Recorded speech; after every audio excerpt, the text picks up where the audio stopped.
Hello and welcome to another episode of The Electric Norwegian. I'm Mats and this is my co-host Robert. Hola! This is a big day. Well, I know it's a festival thing, but anyway. The car now is a year old and it has gone 37,500. I'll put whatever that is in miles down here. And so how has it been to live with? Is it as bad as everybody is saying? Is it falling apart? Is the pain still there? Does it even work? Følg med I neste episode. You just have to watch and find out. So why don't we just get the passenger's view first? Yeah. Well, for me, that's 180 high guy sitting here as a passenger with now the seat in the back, in the position further back.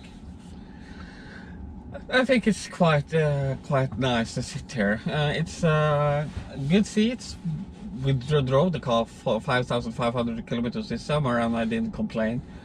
It has good support for the back and the view, of course, you can see upwards. Me as a passenger can see upwards while we're driving and see what's going on up there. And I can see forward and it's a very roomy car. I feel it's a very roomy car as a passenger. Yeah, and when I bought this car I was a little bit worried about how it would be to get in and out of the car because I have some difficulties with my knees and so on. So I was a little bit worried, but that hasn't been an issue. This is, I don't know, depending on how you put your seats, of course, this is about the same height as the Ioniq. Yeah. How is it? Is there any difference well, getting in and out of the car? I can put the seat a little bit higher than on the Ioniq. So sometimes, if I remember it, I put the seat a little bit higher when I go out of the car, so it will be easier. But the door is, the width of the door is somehow do it a little bit more easy to get in. Because then we have more space? Yeah, you have more space. But you have to remember something to not grab the window when you because it's frameless. You can grab it, but I wouldn't advise it. No. So yeah, I think it's been a lovely car to be a passenger in. Had a very space for your feet, legs and everything. Yeah, it's in the summer I mostly sat here without shoes, and you have heat or cold, depending on the weather. So yeah, I drive without shoes on myself, so that's one thing. Because I've never had cloth carpets in any of my cars, because you know, this one I was supposed to buy winter carpets for them, rubber mats. Never got around to it, and they hold up. They've really been great, and they're soft to sit on, and you just take them out and shake it a little bit, and you get all the grit out of it. But I also have to say it's you have a lot of space to put, in your words, crap. Well, stuff. That's the problem. You end up having two. Yep, there, and the door pockets. Yeah. And the only place I think we haven't put anything, except from what was there when you bought the car, is the glove compartment. The glove compartment. I think it's something that is in papers. Yeah. But yeah, I agree. I think that's the only place. Actually, I can't look at a fossil or another electric car and look at a huge middle console and I think, okay, there's a massive gear stick there, and there's a two cup holders, and there's little space. Like, so much wasted storage. I mean, you become so spoiled with this car. Also, you mentioned the feeling of room and space, and I've driven the SR Plus I drove of this car. If you need a Model 3, test that first, because it's a great car for a lot of people. that was black interior, and I stand by the fact that the white interior is giving it so much more feeling of space and roominess and light, because the black feels more cramped. And these seats, they don't get hot. No matter what you do to them. And you can put the sun inside the car and it still won't get warm. We were in France last summer, and it was 35 degrees. And the car was outside. And we got into the car, we didn't burn the heck out of it. If we had black seats, we had to wait. But of course the seats could have had a little bit more side bolstering. Yeah. This is a sports saloon after all. I mean, you noticed that in the Mini we drove. That's very nice. But that we will test. That we will put the seats on a real test this summer with the support when we're driving on the roads in Vestlandet. Yeah. Because that's more twisty and turns. They're only twisted. They go like this, and then there's a mountain you have to go across. So that will test how it really is. Support. Gonna do a traveling vlog from there as well, I hope. But that's still months away. Yeah.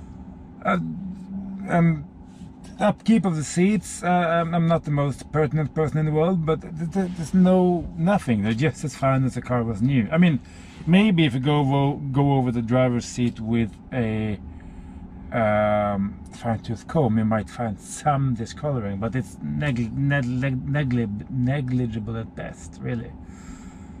And it's just the roominess, as you mentioned, of the car is fantastic. The only thing is, I wish that mirror could go a little bit further out, but that's probably me. The back seats can be cramped, but they're good enough. And a few friends of mine with children have borrowed the car, and children haven't complained. They loved it. Plenty of space for everybody, even with their chairs. And you and your family did some Christmas shopping. Yeah. With this car? The car was smack full of 2 kids, I think 6 and 13 or something, and my niece. And even then we couldn't fill the car up with goods, even though we tried. It's just, I mean, the Model Y is a much more massive car because you have the hatch, so you can use the entirety of the rear. But even this car, it's almost impossible to fill up. It's just so cavernous. And something I don't recall, I don't think the newest car has, but this halve system. Yeah, no, that's not that's you have to pay that on the side now. Yeah. And also you don't have the hooks in the front, because I love using the front to have groceries in, because you can just hook things down. So yeah. Now I remembered what I was thinking about. The piano black interior. Everybody hates it. But Tesla's not alone on doing that. Mercedes does. I think everybody does, actually. Mercedes, Hyundai, Kia, Jaguar, everybody for some reason. But I have to just get around to wrap it. I just haven't gotten around to doing it. Because it's scratchy, it catches dust. It doesn't look bad, but it's just a terrible, terrible thing to keep up. Yeah. And this roof, this glass roof, and the view out of it, I'm still not tired of it. Particularly when it's raining, because the water droplets pool up on it, and it can just...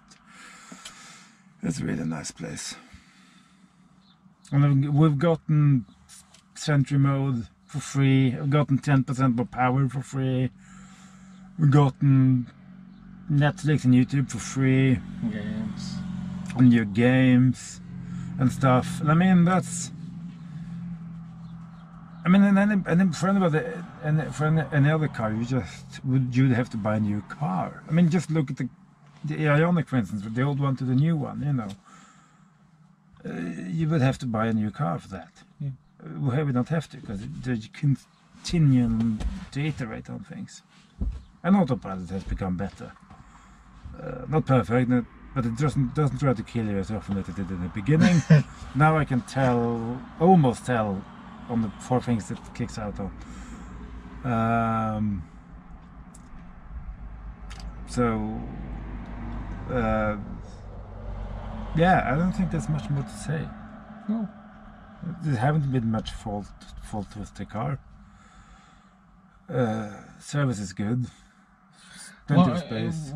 Now I remember one thing we struggled with last summer and has struggled with since all the climate system. Yeah, the climate control can be a little bit stable, but sometimes it can be a little bit what's the word I'm looking for? Temperamental. When you're running at 20 degrees in the winter, suddenly it became cold. Then you went up half a degree and stabilized again. And in the summer in France last year, when it was 30 degrees, 35 degrees outside, and this is some 21 degrees all the year basically. Suddenly it just coughed hot air at you like, ugh. And then it went back to being cold again. Don't know why. It wasn't a big issue. It's just that's how it is. Maybe it's better in the newer cars. Can't tell. Had a change of air filter, by the way. The air got better. Probably needed to.